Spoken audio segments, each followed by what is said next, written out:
अस्सलाम वालेकुम। आज हमने जो है इस पेपर को डिस्कस करना है। हमने 2009 से लेके 2023 तक के पेपर्स पास पेपर्स को डिस्कस करना है, ठीक है। तो अभी हमारे पास बिजनेस मैथमेटिक्स का पेपर है। इसमें हमने देखना था, ये पेपर हमने स्टार्ट किया था लास्ट क्लास में, लेकिन आज इसको हम दोबारा से एक बार देख लेते हैं। क्वेश्चन नंबर 7 था इसमें। The 54th and fourth term of an arithmetic progression are -61, 64 respectively, show that the common difference is this and this. ठीक, अब ये हमने जो बेसिकली क्वेश्चन नंबर 7 का ए पार्ट है, इसको हमने देखना है अपने इधर से। हमारे ये जो है बेसिकली यहाँ पे है, ये देखें हमारे पास ये क्वेश्चन 7 जो है हमारी एक्सरसाइज 15.1, ठीक है। 15.1 का क्वेश्चन नंबर 7 है, वो भी सेम यही है। 54th एंड फोर्थ टर्म, ये हमारे यहाँ से क्वेश्चन उठाया हुआ उन्होंने, ठीक है।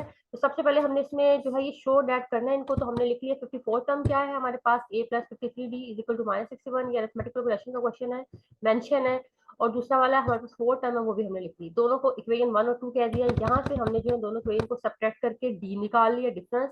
और डी हमारे पास -2.5 आ गया, और जो हमने शो करना था ये नेक्स्ट हमने इसमें निकाला था A23 टर्म निकालनी है। तो अब इसके लिए हमें यहाँ पे बेसिकली ए चाहिए। सबसे पहले हमें ए चाहिए। हमने ए निकालने के लिए क्या किया, अपनी इक्वेशन 2 में पुट कर दिया d इक्वल टू -2.5, और वहां से डी इक्वेशन 2 से हमारे पास ए की रिजल्ट आ जाएगा 71.5। और इस 71.5 को ए को डी को पुट करके 23rd टर्म निकाली 16.5। और यही हमने अपने क्वेश्चन के अकॉर्डिंग प्रूव करना था, प्रूव हो गया। नेक्स्ट है show the sum of series is this. अब यहाँ पे देखो इन्फिनिटी तक कहा है, तो हमें पता है अरिथमेटिक प्रोग्रेशन में इन्फिनिटी वाला नहीं आता। इन्फिनिटी वाला केस हमारे पास आता है ज्योमेट्रिक में, ठीक है। तो हमने देख लिया हमारे पास एग्जाम्पल थी। एग्जाम्पल नंबर है 613। एग्जाम्पल नंबर 13 है हमारे पास, जो आई हुई यहाँ पे 2011 के क्वेश्चन डिस्कस कर रहे हैं। देखें हमें सम गिवन है 0.5, 0.53 इतना सोन इंफिनिटी तक। हमने निकालना है इसका सम, ठीक है। ये सॉरी, इसमें से सीरीज गिवन है, हमने सम निकालना है। पहली वैल्यू को हमने ए कह दिया, आर हमने second value over first value करके कॉमन रेशियो निकाल लिया। और ऐसे इन्फिनिटी इन्फिनिटी का फॉर्मूला निकाल लिया, ए ओवर 1 मैंने 60 केस करके हमारे पास आंसर आ जाएगा 53/99। और यही हमने शो करना था। इसको मैंने जल्दी जल्दी इसलिए डिस्कस किया कि हम ये दोनों क्वेश्चन पहले डिस्कस कर चुके थे प्रीवियस सेक्शन में। नेक्स्ट अब हमारे पास question number 8। A property changed hands 3 times and at each time the loss to the seller was 10%, ठीक है। 10% उसको लॉस हुआ है, 3 बार उसने सेल किया हर बार। If in the last transaction the loss was to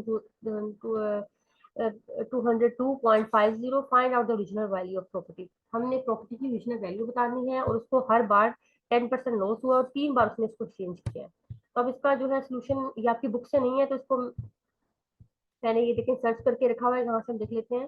देखिए let the original value of the property, हमने original value property की कह दी एक्स है। आफ्टर द फर्स्ट ट्रांजेक्शन के बाद जो है प्रॉपर्टी की कीमत एक्स माइनस 0.10% हो रहा है ना हमारे पास लॉस। तो हमने लिख दिया original value -10% of original value. यह आ जाएगा हमारे पास 0.9x। अब यहाँ से 0.9x आ जाएगा first year. After the second transaction, दूसरी ट्रांजेक्शन के बाद 0.9 वैल्यू थी, उसका फिर 10% हमने लिया, तो वो हो जाएगा 0.9 का स्केयर कॉमन लेके एक्स। जो इस तरह के क्वेश्चन हमने काफी किए थे, तो आपको पता होना चाहिए कि डिस्काउंट और इसमें कैसे करते हैं। आफ्टर द थर्ड ट्रांजेक्शन, तीसरी ट्रांजेक्शन के बाद उनका क्या होता है, value of the property 0.9 square x minus, और इसका स्केयर किया, ये 0.9 एक्स स्केयर कॉमन निकाल के यहाँ पे आपके पास 0.1 माइनस 0.1 रह जाएगा। 1 - 0.1 को जब माइनस किया तो 0.9, तो 0.9 का क्यूब बन गया। इनके थर्ड ट्रांजेक्शन के बाद 0.9 का क्यूब एक्स हो जाएगा, ठीक है। अब उसने कहा है we are given that the loss of the last transaction is 202.50। ये हमारे पास लास्ट ट्रांजेक्शन का वो है। So the difference between the value property after the second and the, अब हम इसको कैसे सोल्व करेंगे इसको, जो यहाँ पे देखिए मैं किसी भी इस तरह से करके बताती हूँ आपको। देखिए अब हमने करना है यहाँ पर, हमने बेसिकली क्या करना है, जो हमारी सेकंड ट्रांजैक्शन थी और थर्ड का डिफरेंस, यानी कि थर्ड माइनस सेकंड करेंगे तो हमारे पास आंसर उसने बताया है third transaction minus second transaction का आंसर 202.50। ये उसने बताया कि ये उसका आंसर आया हुआ है, इतना उसको लॉस हुआ है। थर्ड ट्रांजैक्शन की वैल्यू क्या है, 0.9 की पावर क्यूब। ये भी हमने पीछे निकालना सीखा है, 0.9 की पावर क्यूब करेंगे, और यहाँ पे एक्स है माइनस 0.9 का स्क्वायर, और यहाँ से हमने साथ लिख दिया उसके एक्स। और ये वाली वैल्यू एज इट इज आ जाएगी 202.5, ठीक है। ये वैल्यू हमारे पास एज इट इज आ गई। अब ये माउस से इतना लिखा नहीं जाता है, तो लेकिन आप इसको समझ के अंडरस्टैंड करिए। अब यहाँ से क्या किया, 0.9 स्क्वायर एक्स को मैंने कॉमन निकाल लिया, ठीक है, 0.9 एक्स स्क्वायर को कॉमन, अंदर रह जाएगा हमारे पास 0.9, ठीक है, 0.9 एक जो था ये अंदर रह जाएगा, माइनस यहाँ पे 1 आ जाएगा, ठीक है, ये आ जाएगा यहाँ से 202.5। अब जो है 1 में से माइनस किया हमने, यहाँ से हम 1 में से माइनस करेंगे इसको, बस यहाँ से देखें आपने ये करना है कि बेसिकली आपने क्या करना है, second second transaction minus third करना है, तो तब हमारे पास, हम लॉस की बात कर रहे हैं ना, तो हमने देखना है सेकंड बड़ी वैल्यू होगी, ठीक है, सेकंड बड़ी वैल्यू है, उसमें से हमने थर्ड वैल्यू को माइनस करना है, तो हमारे पास 202.5 आ जाएगा, यानी कि हमारी जो सेकंड ट्रांजेक्शन के बाद मनी थी, लेट्स सपोज 500 थी, उसके बाद उसको लॉस हुआ तो वो उससे और भी कम हो गया, तो हमने सेकंड माइनस थर्ड करना है, तो यहाँ पे इसकी पावर स्केयर आएगी और इसकी पावर क्यूब आएगी। अब जब इसको यहाँ पे माइनस किया तो हमारे पास आ जाएगा ये यहाँ से हमने कॉमन निकाला 0.9 स्केयर एक्स, तो पहली वाली वैल्यू के साथ 1 आ जाएगा, और ये +1 आएगा, और ये -0.9 आएगा यहाँ पे, ठीक है, और ये 202.5 एज इट इज आएगा। अब इसको मजीद सोल्व करते हैं तो हमारे पास आ जाएगा 0.1, इसको सोल्व करने के बाद जो ब्रैकेट के अंदर है 0.1, दूसरा है 0.9 का स्केयर, और उसके साथ है एक्स हमारे पास, ठीक है, और साथ एक्स है, और साथ दूसरी साइड पे हमारे पास वैल्यू है 202.5, ठीक है, 202.5।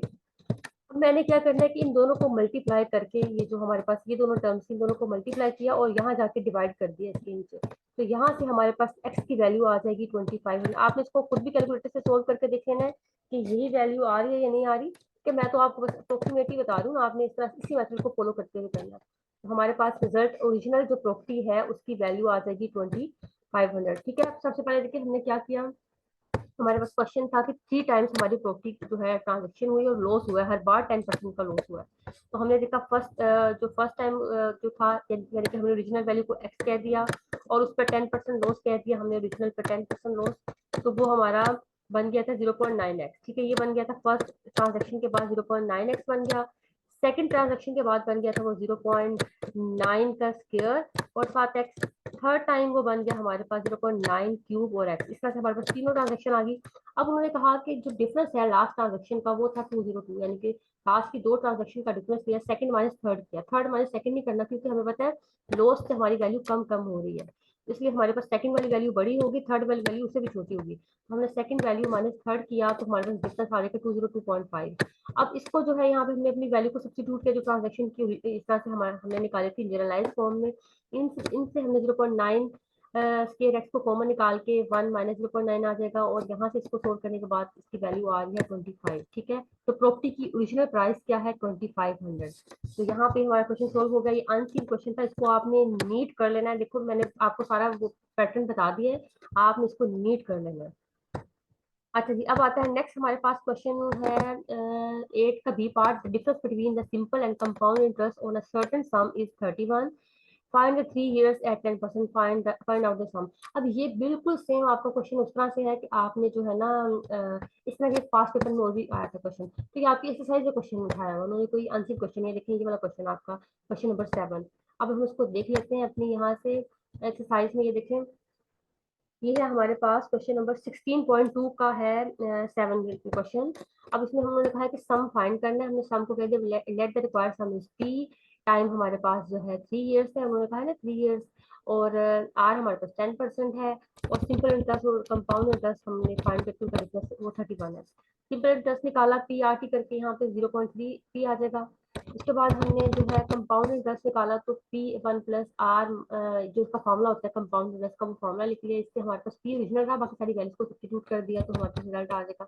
अब इक्वेशन 1 और 2 को माइनस करके हमें पता है कि उन्होंने कहा कि ये 31 सम आया हुआ है हमें, जो गिवन कंडीशन हमने यहाँ पे पुट किया कंपाउंड इंटरेस्ट, यहाँ पे सिंपल इंटरेस्ट, यहाँ से पी कॉमन निकाल के इनको माइनस किया, और यहाँ से हमारे पास पी का रिजल्ट आ जाएगा 1000, तो hence the required some is 1000, ठीक है। ये हमारा पास पेपर जो है कंप्लीट हो चुका है। अब हम आते हैं नेक्स्ट पास पेपर की तरफ। हमारे पास ये जो दूसरे पहले दोनों सेक्शंस हैं, ये मैट्रिसेस वाले और वेरिएंस वाले, ये भी हमने डिस्कस करने हैं, अभी हमने इनके चैप्टर्स को डिस्कस करेंगे फिर इनके क्वेश्चंस को। ये है show that the sum of geometric series of 6 terms, ठीक है, ये हमारे पास 6 टर्म्स हैं, इनका हमने सम बताना है। तो उन्होंने कहा ये आता है। अब ये जो है क्वेश्चन हमारे पास बेसिकली आपके एक्सरसाइज का क्वेश्चन है, इसको हम देख लेते हैं।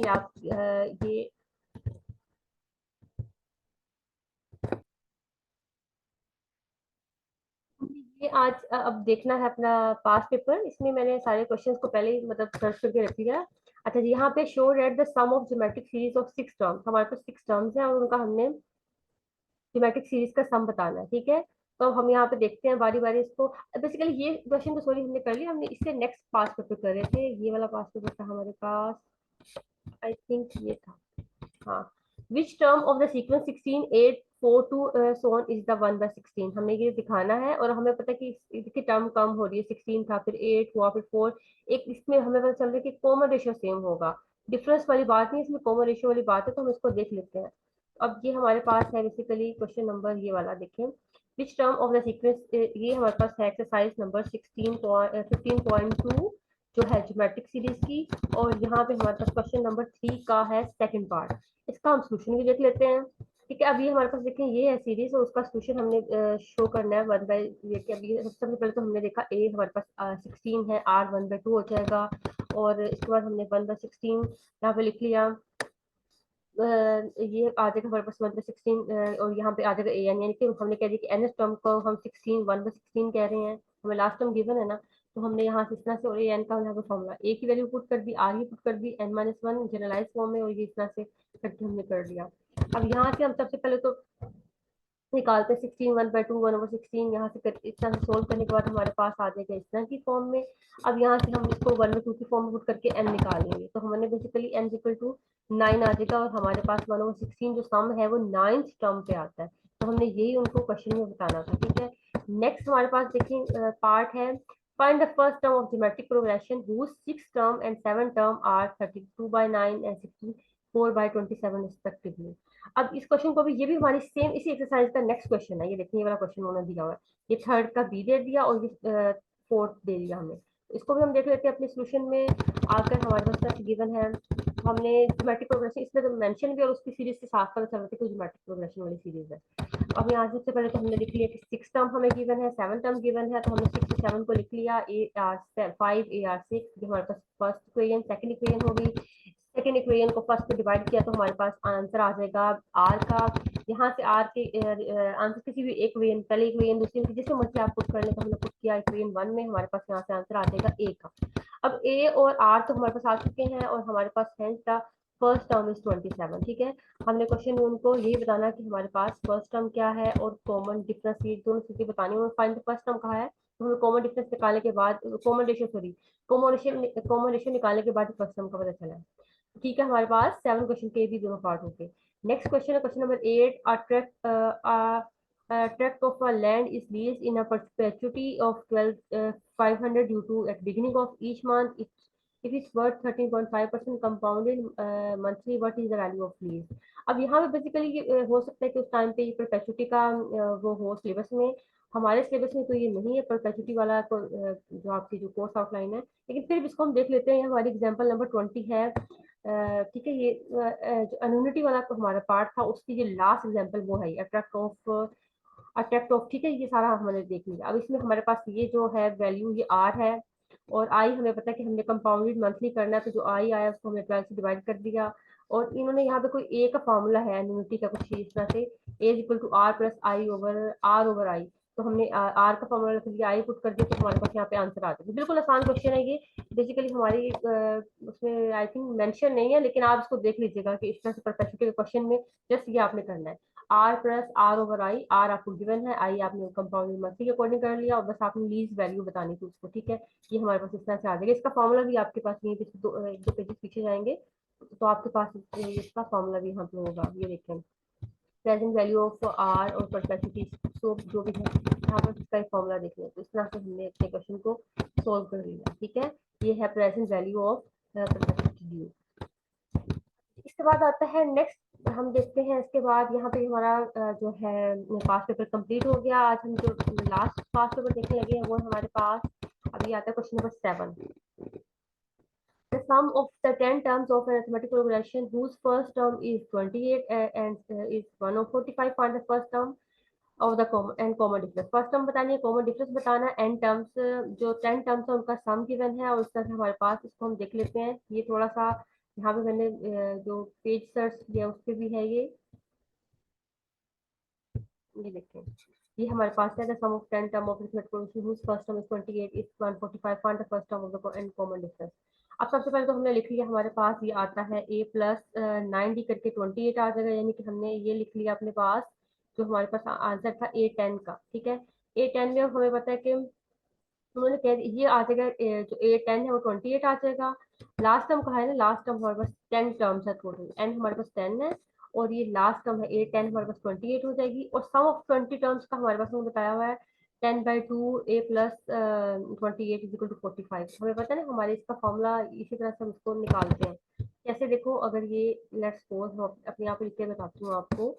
ये है हमारे पास a10, ये a10 है, और a10 का हमारे पास फॉर्मूला होता है a+9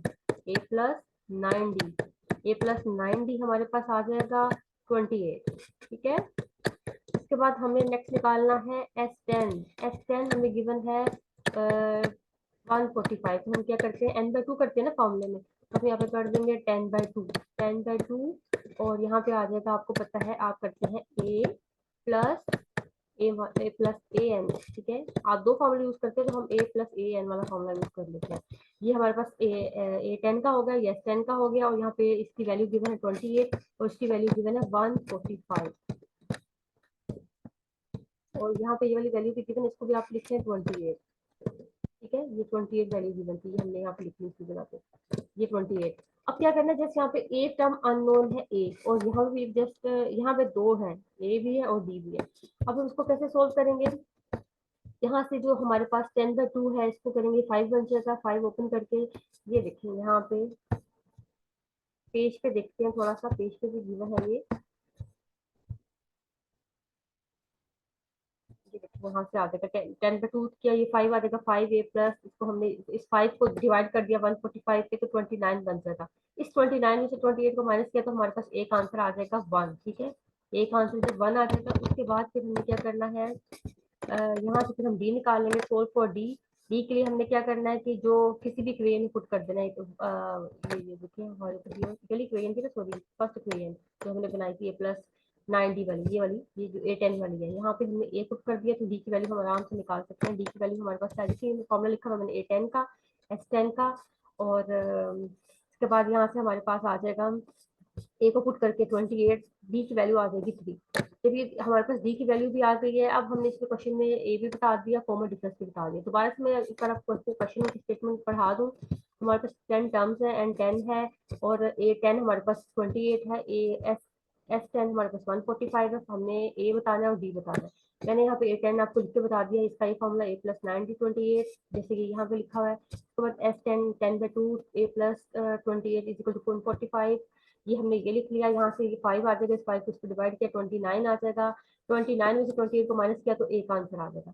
एक आंसर आने के बाद हमें डी का निकालना है, तो हमने इक्वेशन 1 में पुट कर दिया, यहाँ पे डी है ना हमारे पास, यहाँ पे एक पुट कर दिया 28, तो सॉरी 1, इस 1 को जाके माइनस करेंगे 27 हो जाएगा, और 9 को डिवाइड करेंगे तो हमारे पास डी आ जाएगा 3। तो डी भी आ गया हमारे पास क्वेश्चन में, और हमारे पास ए भी आ गया, तो हमारा क्वेश्चन जो है सोल्व हो गया। अब उसके बाद है, यहाँ तक ये क्वेश्चन सोल्व हो गया, इसको हम मैं रेज कर देती हूँ, अब इसकी हमें जरूरत नहीं है। अच्छा जी, अब आता है हमारे पास क्वेश्चन नंबर ये है 7 का B part. Find the sum of series 1, 1/2, 1/4, 1/so on, इस तरह से हमारे पास चल रहा है, ठीक है। अब इसको हमने देखना है, ये हमारे पास क्वेश्चन है, क्वेश्चन नंबर 10 है ये हमारे पास बेसिकली, ठीक है। क्वेश्चन नंबर 10,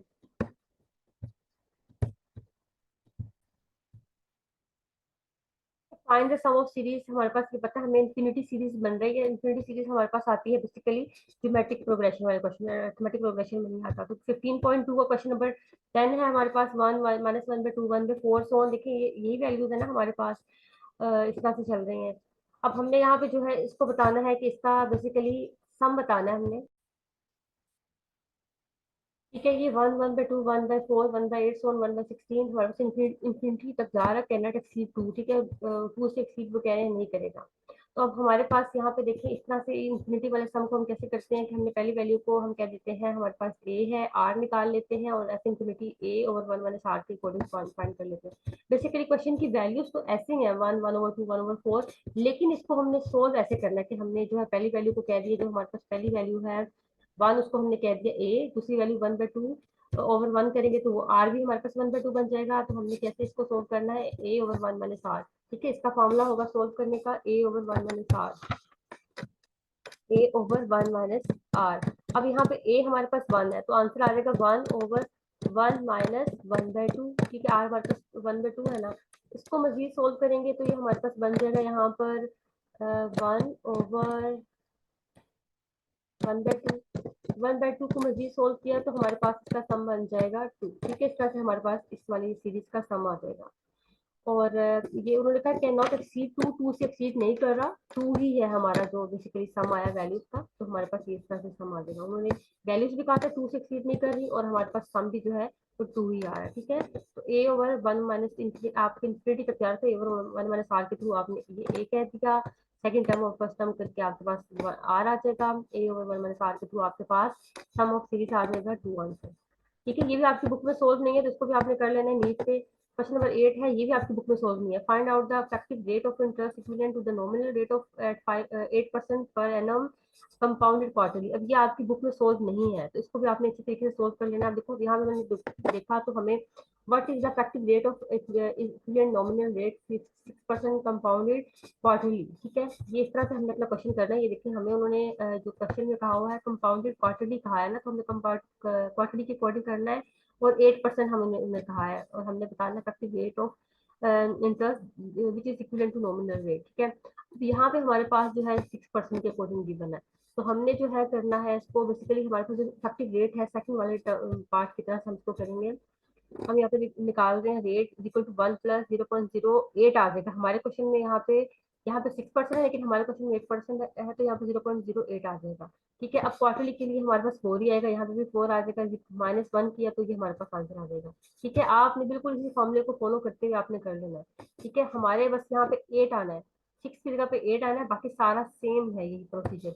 1 + 0.08 ओवर 4 होल की पावर 4 -1, इसको सोल्व किया तो 1.0 ये आता है, लेकिन हमारा समथिंग डिफरेंट आएगा। इस तरह से हमने इसका निकाल के बता देना। हमारा 8 के राउंड आएगा, जैसे ये 6 के राउंड आ रहा है ना, तो ये इनका 6% था उसके राउंड आ रहा है, हमारा जो है 8% के राउंड आएगा। ठीक है, तो इसको मैं एक बार आपकी वहां पे क्वेश्चन पेपर की उसको लिख के बता देती हूँ कैसे करना है आपने। 1 + 0.08 और इसके बाद डिवाइडेड बाय 4, हमारी 4 जो है ना हमने क्वार्टरली के अकॉर्डिंग करना है, इसकी पावर 4 -1। चलिए मैं इसका कैलकुलेट करके रिजल्ट देखती हूँ क्या आते हैं कैलकुलेटर से।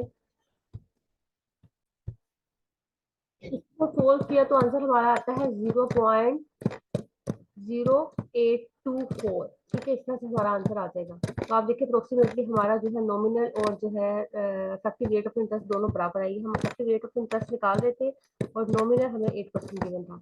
एक तरह से हमारा नॉमिनल जो है इफेक्टिव रेट ऑफ इंटरेस्ट के इक्वल आ गया। तो 10 मिनट। ठीक है, अब आपको क्वेश्चन में किसी भी तरह से कोई भी वैल्यू हो सकती है, यहाँ पे 6% भी हो सकता है, 4% भी हो सकता है। अब ये क्वार्टरली के अकॉर्डिंग पूछा है, कभी सेमी एनुअली होगा तो यहाँ पे 2 आ जाएगा, एनुअली होगा तो यहाँ पे 1 आ जाएगा। तो ठीक है, आपने इसको अपने उसके अकॉर्डिंग देख लेना। जैसे कि देखिए आपकी बुक में है ये जो मैंने आपको बताया, इसमें उन्होंने पूछा हुआ है सेमी एनुअली, तो 2 के साथ भी मल्टीप्लाई डिवाइड करके देखो तो आंसर वही आता है आपका अप्रोक्सीमेटली। तो आपने यहाँ पे इसको अपनी जो है इसको नीट में कर लेना है। इसके क्वेश्चन एक दो बार और भी नेक्स्ट पेपर्स में पूछा हुआ है, तो इम्पोर्टेंट क्वेश्चन है ये भी। ठीक है, अनसीन क्वेश्चन है लेकिन इंपॉर्टेंट है, तो आपने इसको देख लेना। 1 प्लस, ठीक है, 1 + r/n और ये बेस टू पावर n -1, इसका ये फॉर्मूला। तो आई होप आपको आज का लेक्चर क्लियर होगा। आज हमने 3 पार्ट पेपर्स को डिस्कस किया है। कोई भी मसला हो तो आप पूछ सकते हो, और इनको नीट के साथ साथ सोल्व करते जाओ। ओके, अल्लाह हाफिज।